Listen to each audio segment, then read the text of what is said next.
পর্ব ৫ রংধনু ফল। অবশেষে তারা সূর্য পাহাড়ের চূড়ায় পৌঁছাল, আর সেখানে সকালের নরম আলোয় একটি গাছে জ্বলজ্বল করছিল সেই আশ্চর্য রংধনু ফল।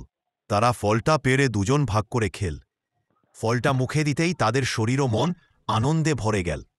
লাফু খুশবুকে জিজ্ঞেস করল, কিরে খুশবু, তোর কি ইচ্ছা পূরণ হল?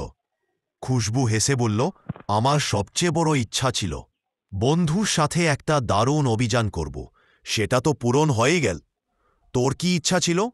লাফু জবাব দেল, আমার ইচ্ছা ছিল বন্ধুর জন্য সাহস আর বুদ্ধি দিয়ে বড় কোনো কাজ করব।